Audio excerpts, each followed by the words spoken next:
Okay, before we get into the video, I just wanted to give everybody an update on the t-shirts for the people that donated and got a shirt and the people that actually got them off the website.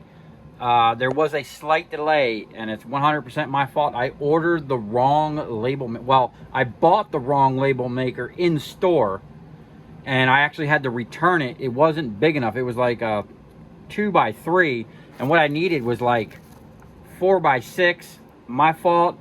I had to order this online. There was nowhere I could go buy one of these, and this was the one that had better reviews, so I wanted something that's going to last. It came yesterday, and I printed all the labels that I could.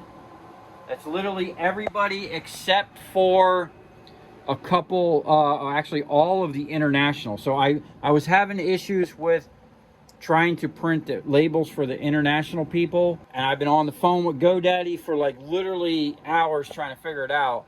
So then I just took myself right down to the post office, and they told me that I need to fill out one of these, a USPS Customs Declaration and Dispatch Note. Now, I don't know if I really need to do that for all the shirts, but I guess international, it's got to go through customs, even to Canada. And another thing, I need Laurent to email me. Either I have missed your email many times. I've been trying to find everybody's email. I found everybody's email except for Laurent. I have Anton. I have your address. Made in Holland. I have your address.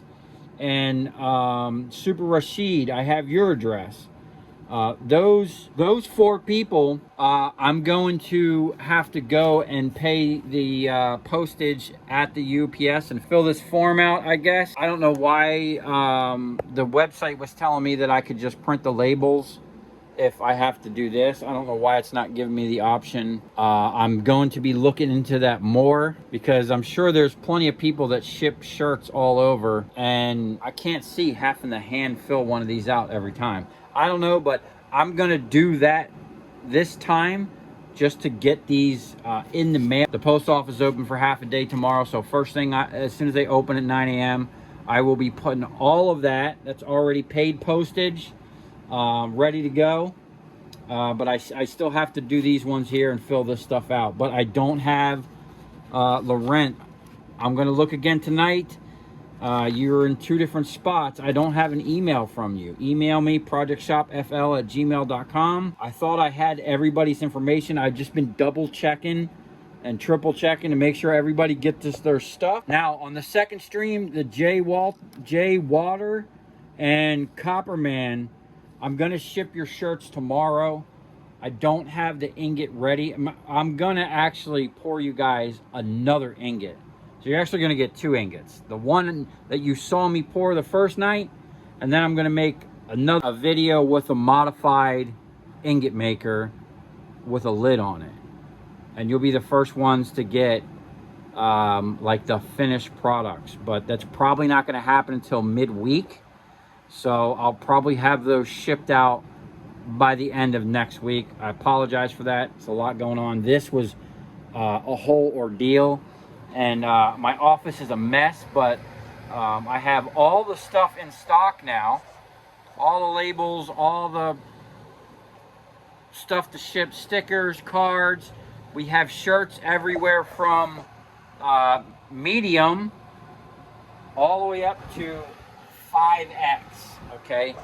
And we have a few of those still in stock, but they're limited quantity. We have a bunch of extra larges because I actually ordered a bunch more shirts, because after the first stream, people wanted 3X. So I ordered 3X, 4X, and a bunch of extra large double X's for myself, and they actually got large.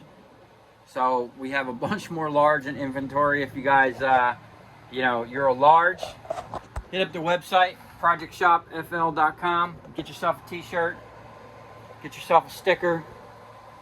I think what I'm going to do is with every t-shirt, you're going to get a free sticker, one of them. But get on there and help support the channel, man. Buy some of these stickers.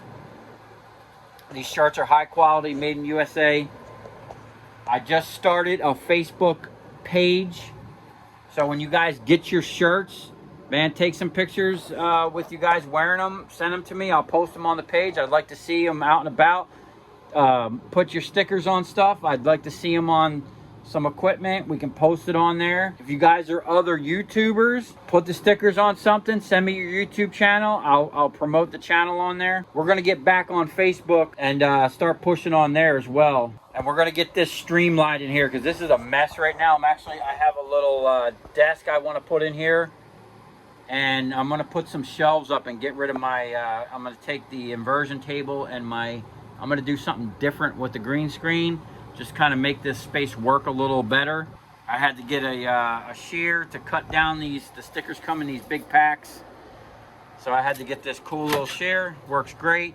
If your stickers come and they're kind of, you know, cut wonky or whatever, yeah, that's my fault. And if your shirt comes and it's maybe wrinkled or not folded correctly, that's probably my fault too. But if your shirt's folded really nice, thank the editor. They actually worked with selling t-shirts before, so they know how to properly fold them. I don't.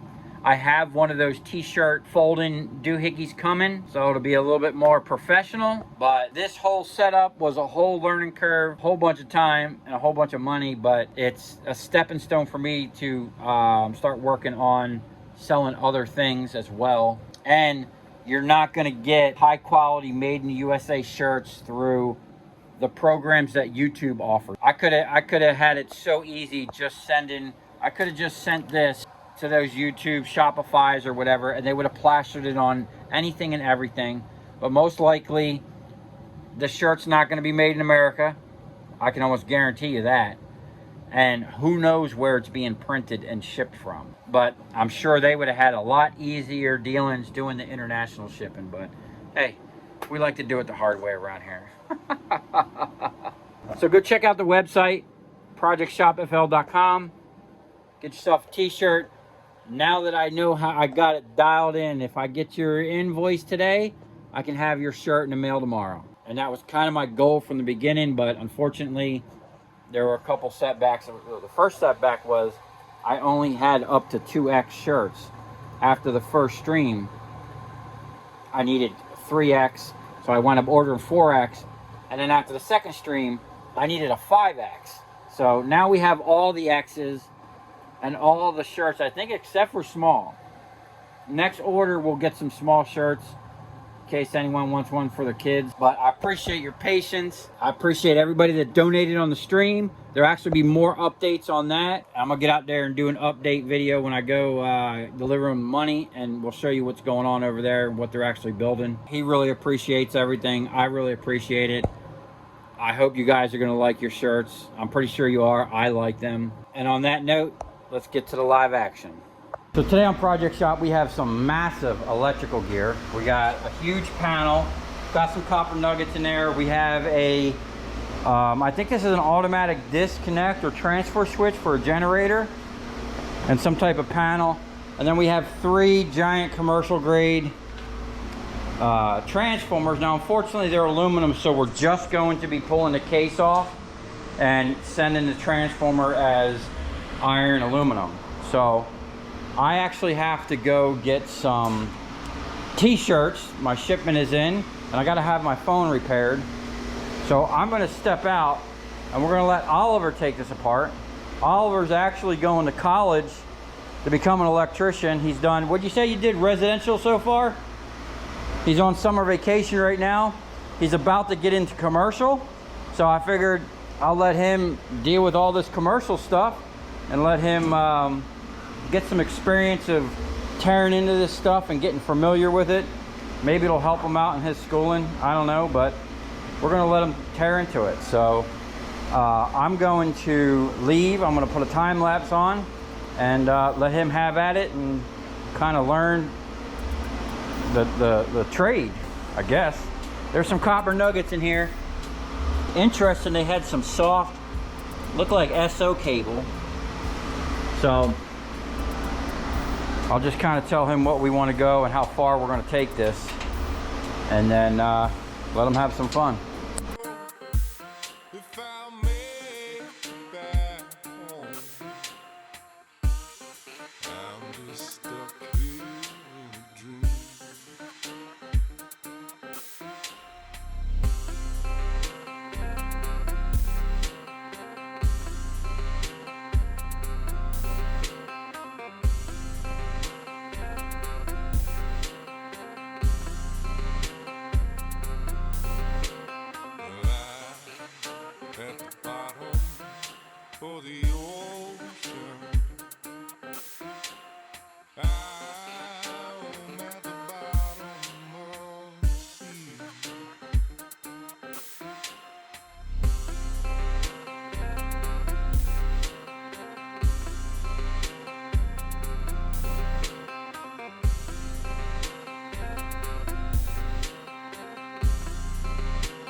Okay.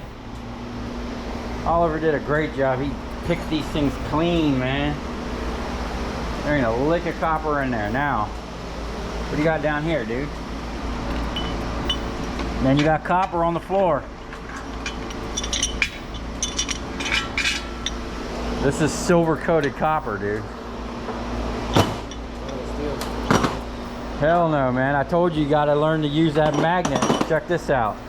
He recovered some big old silver nuggets. Look at that big silver nugget, man.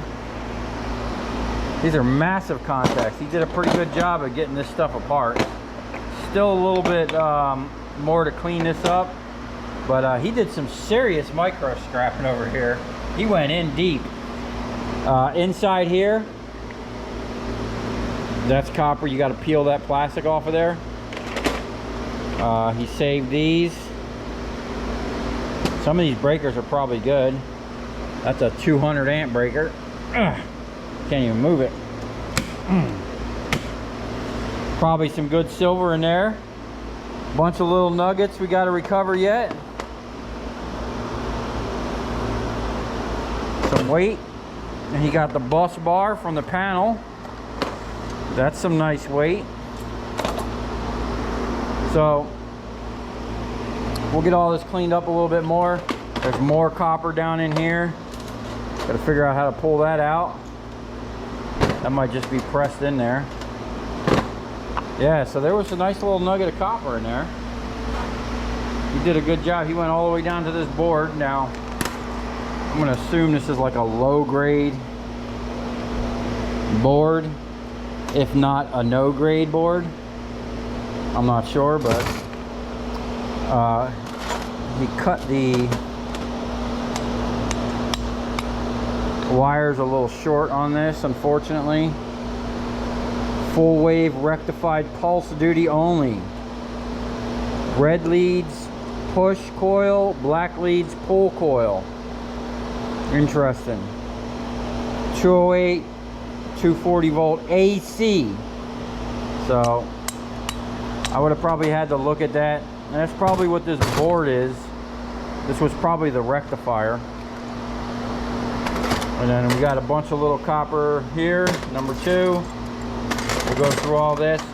Silver contacts in here. See that?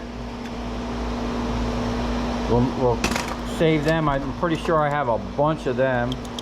Here's a switch. That's pretty cool.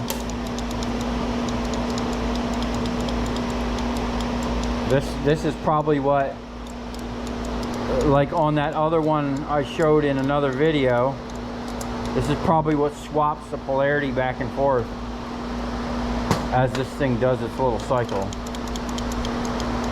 Yeah, those are probably just clipped in. Yeah, see the little, probably just rip them, dude. Or get a screwdriver in the side. You know, pry open the little prongs in here. Yeah, you gotta pry them open. So overall, I think he did a great job. I hope he learned something. Now when he goes back to school for his commercial part of electrical, he can go in there with a little bit of experience of at least tearing shit apart, not really knowing anything about anything. He took these apart pretty good. I mean, that's pretty simple stuff. And then I showed, you know, I have these hose 110 reels. So I showed him that I have these 4 breakers, 110 breakers that aren't doing nothing. And I want to hook these up, put one down there, one here, maybe one at the back of the shop. I don't know.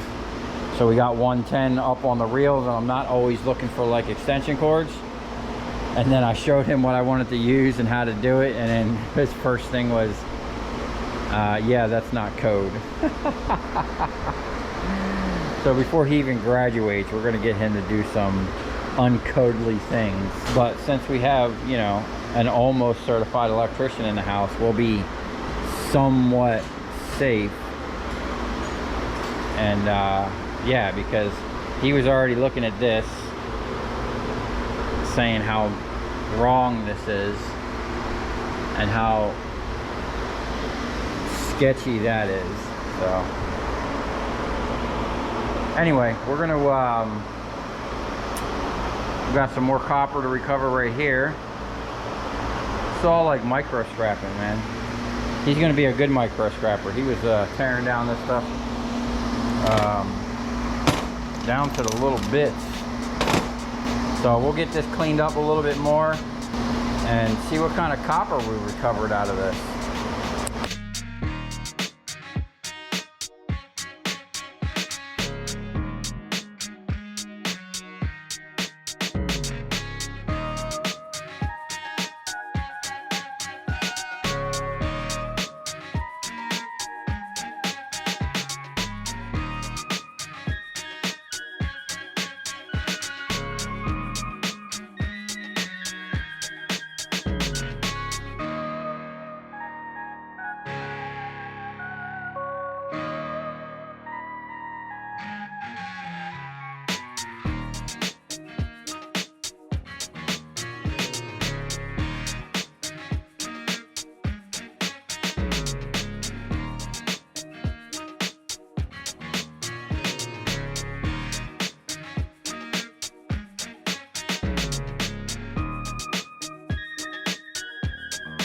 All right, well, we wrapped it up, and interesting thing, I was over here messing around with this. This is actually some of the bigger chunks of silver, but I actually have even bigger ones than this.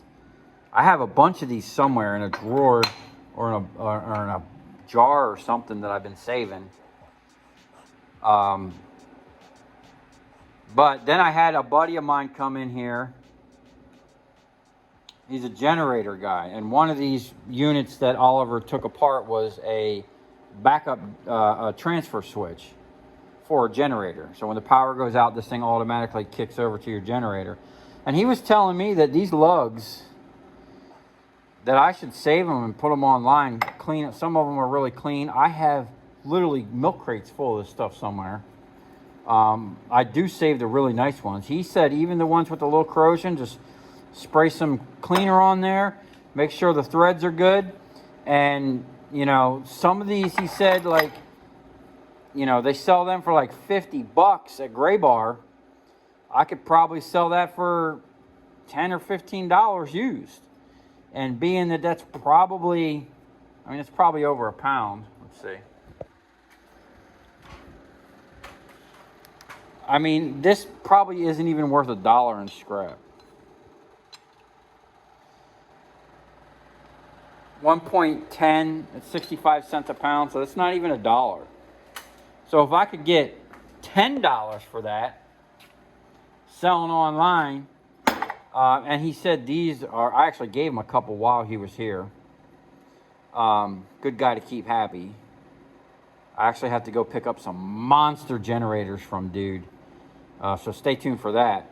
But he was telling me I should really be saving stuff like this because him and the generator people use that stuff all the time. And when there's a hurricane or where there's storms and this stuff gets burned up a lot, sometimes it's hard to come across this stuff. They might be out of stock or you can't get them. They'll pay big money, you know? So it really ain't nothing, you know, money-wise. You know, it's not like if I sold it for scrap, I'm going to get a ton of money. If I could save it and then get a good reputation for having this stuff, because generator companies is what I really want to go after. It's kind of actually a selling point too. Like, hey man, I have some of this stuff in stock. And along with a couple other things that I want to offer them boys. But he was telling me stuff like this. That's probably, sometimes these are $100, depending on which ones. You know, this looks practically brand new.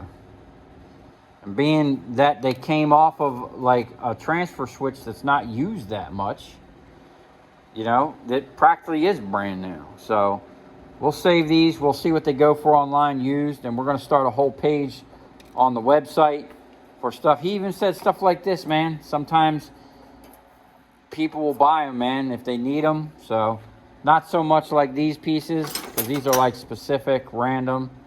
We're gonna send those straight to the scrapyard, but this can be used for many things.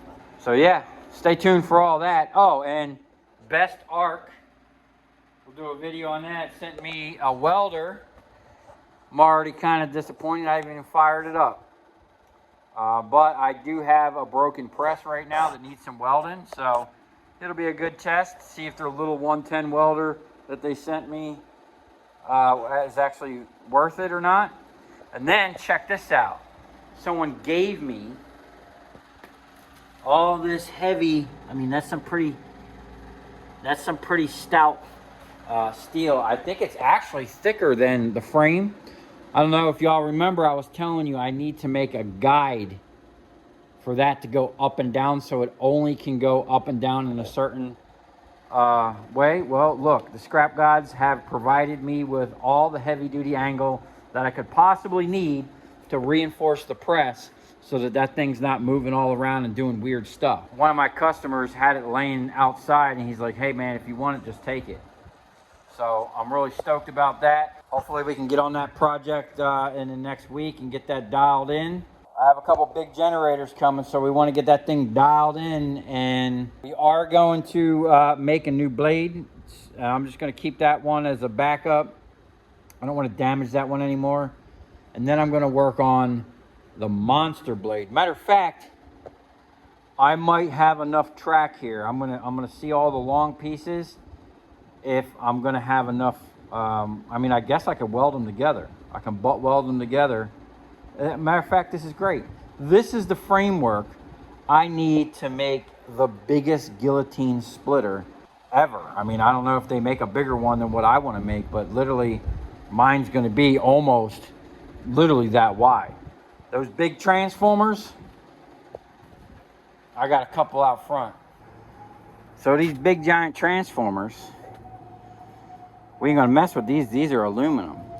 But when I get the big copper ones, I want to be able to, instead of sitting here and cutting and fighting and doing all that stuff, I want to use that big giant mag that you've seen, drop that magnet on there, pick that thing up onto the table, and just run a giant blade right down the middle of that. So we need like at least 3 or 4 feet of stroke and a giant blade, man. We're gonna run that blade through all this stuff, man. We'll be able to split. If these were copper, I'd be splitting them. But we're gonna get more money for these selling them as iron and aluminum. Anyway, if you come as far, thanks for watching. Stay tuned. We got lots more scrap and mayhem for you.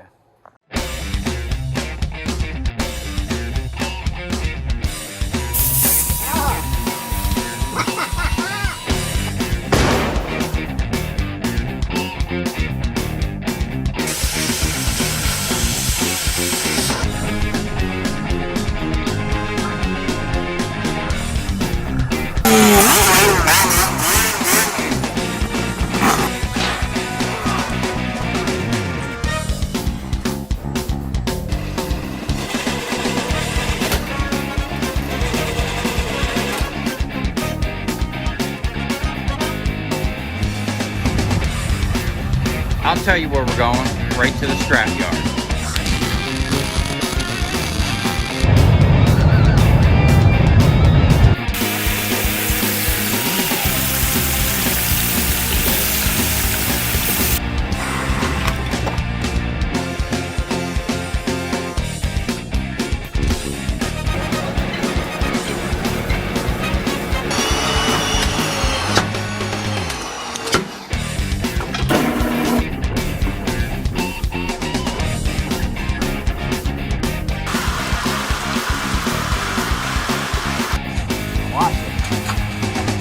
Dancing. You ever seen your copper dancing before?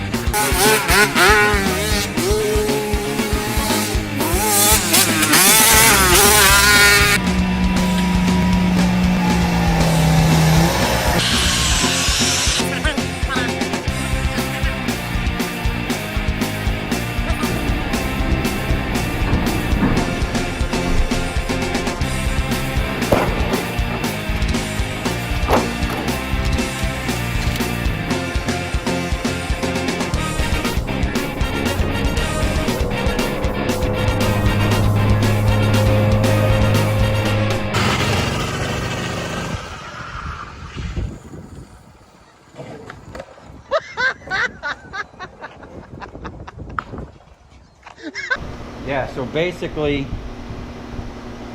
it's almost like a valve. Look how crappy that looks. That's that high-end quality control. I mean, what the heck is even that? Right? This looks better than that. But as you can see, if you're resourceful, all I did is cut a bolt down and drilled a hole in the top. And I literally replaced, like, this will never, like that right there will never happen to this. And this is all of them now, so I've done 4. You can see all 4 of them have been replaced. Cheap garbage.